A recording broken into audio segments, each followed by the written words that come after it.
लीजिए सुनिए रविन्द्रनाथ टैगोर के लिखे उपन्यास गोरा के 73वें भाग को मेरी यानी समीर गोस्वामी की आवाज में। कल प्रायश्चित की सभा होगी और आज रात से ही गोरा उस बाग में जाकर रहेगा जहां प्रायश्चित होने वाला है। यही तय हुआ था। जिस समय गोरा वहां जाने को तैयार था उस समय हरिमोहिनी आकर उपस्थित हुईं।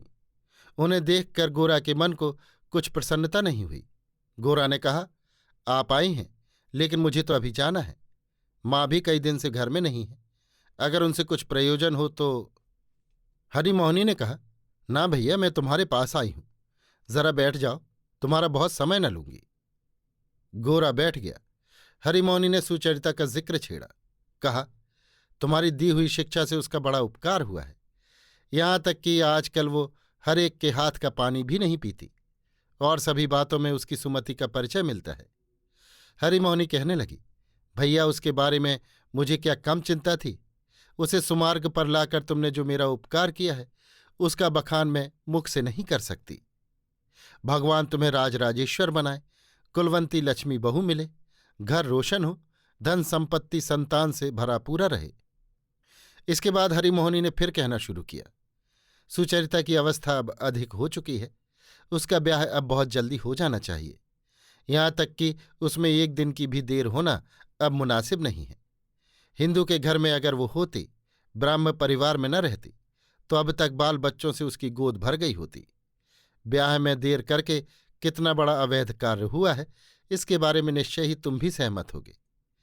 मैं बहुत समय तक सुचरिता के विवाह के बारे में असह्य उद्वेग सहन करने के बाद अंत को बहुत कुछ साध्य साधना और अनुनय विनय के उपरांत अपने देवर कैलाश को राजी करके कलकत्ते बुला सकी हूं।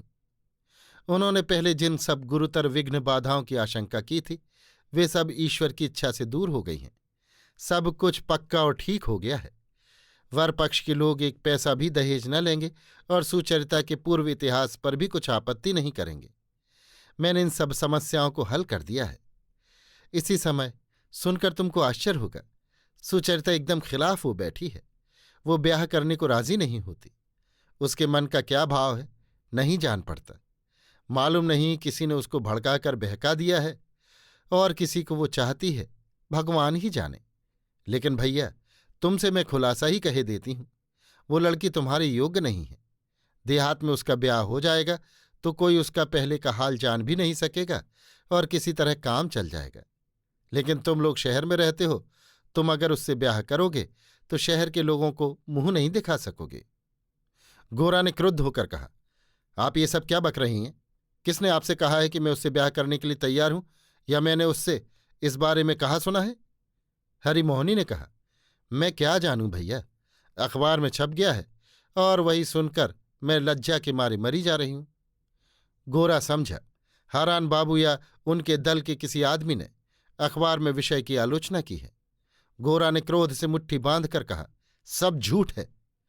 हरिमोहिनी उसके गर्जन शब्द से चौंक उठी, बोली, मैं भी तो यही जानती हूं। अब तुम्हें मेरे एक अनुरोध की रक्षा करनी होगी। तुम राधा रानी के पास जरा हो आओ। गोरा ने पूछा, क्यों? हरिमोहिनी, तुम एक बार चलकर उसे समझा दो।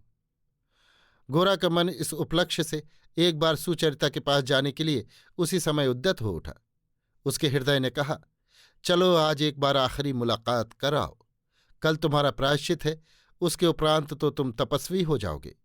आज केवल यही एक रात्रि भर का समय है, इसी में केवल कुछ मिनटों के लिए मिल लो, कुछ अपराध न होगा, और अगर होगा भी तो वो कल प्रायश्चित में भस्म हो जाएगा।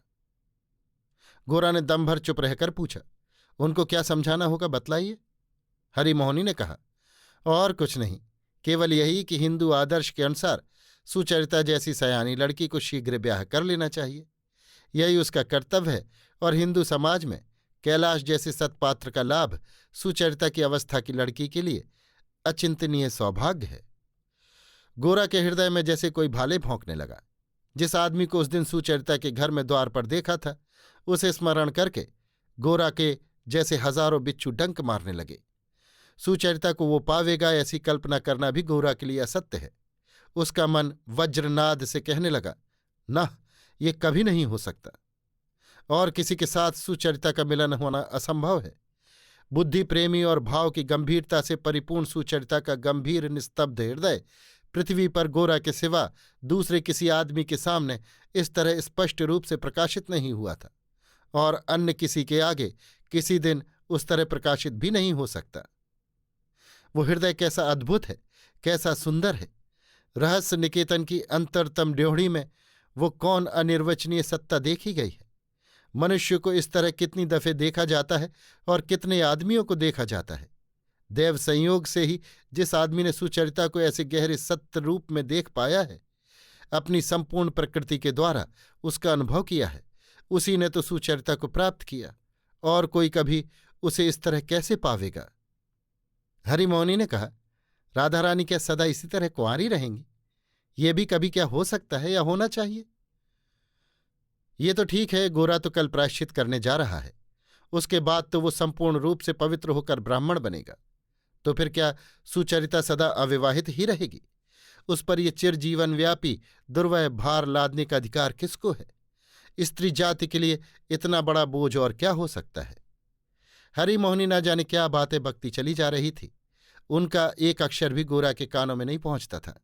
गोरा सोचने लगा, पिताजी जो इस तरह जोर देकर मुझे प्रायश्चित करने से रोक रहे हैं, सो उनके इस निषेध का क्या कुछ भी मूल्य नहीं है?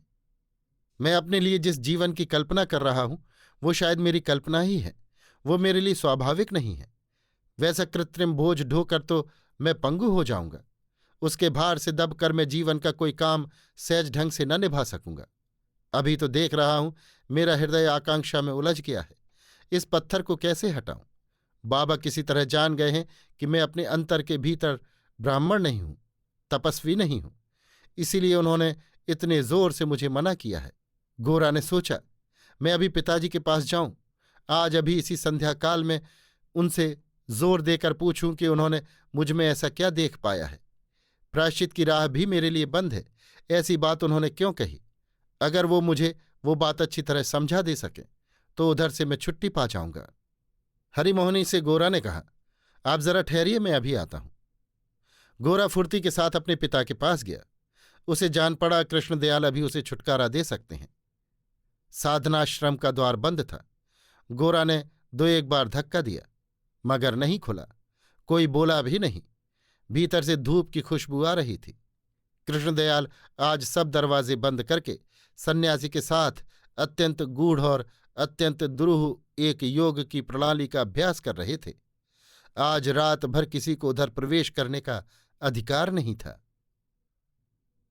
अभी आप सुन रहे थे रविन्द्रनाथ टैगोर के लिखे उपन्यास गोरा के 73वें भाग को मेरी यानी समीर गोस्वामी की आवाज में।